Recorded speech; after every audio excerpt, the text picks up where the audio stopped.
Alright, today we're going to do substitution.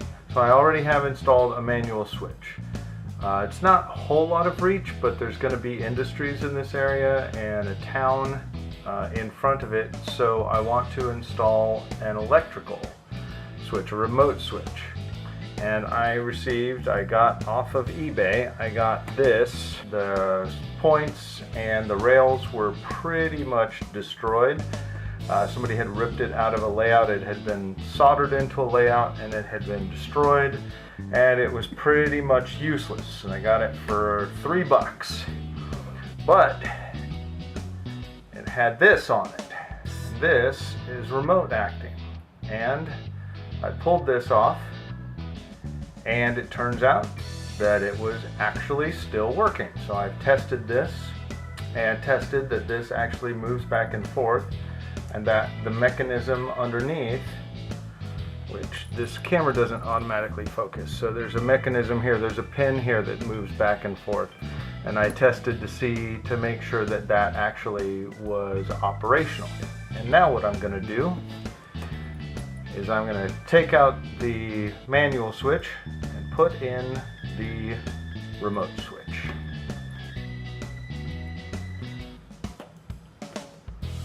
Now, as you can see,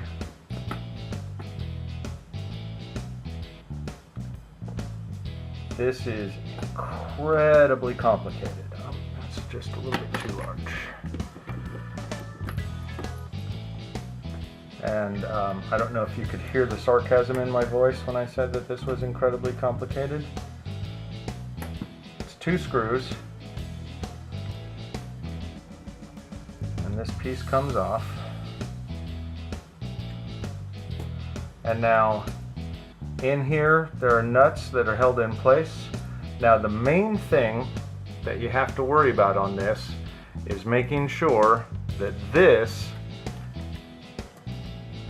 is in the same position that this was when you took it off. So I have already done that.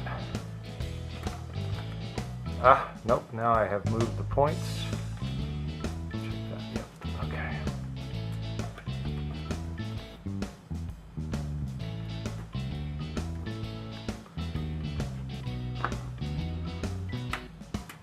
Oops.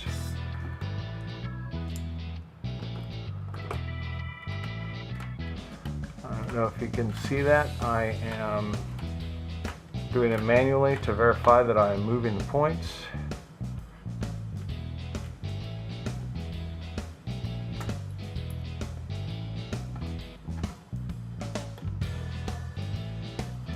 So these are very small screws, very fine thread. There is no reason to torque this thing down. You just put it in there until it's nice and snug. You can see my points are moving, and then what I'm going to do is I'm going to put a little 12-volt pack over here so that you can see it move remotely.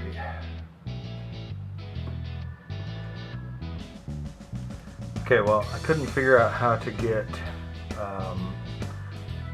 wires over here on short notice, but what I'm going to do is I'm going to demonstrate using this battery. I believe you can see the points here. So if I touch my black wire there, oh, that's the way it already is, alright, and I touch my red wire here, you can see the points go, and I touch my green wire here, you see the points go the other way. So we're in, we're tested, we're good. Here's a tip for you. I'm not shilling for DeWalt or anything, but you can use a 14 volt or an 18 volt battery as a portable DC power supply if you want to do a quick test on something. This is 14 volts, 14.4 volts, so if I need to test something, I do a quick little, oh, do I have something? There you go. Boom. Portable 14.4 volt power supply.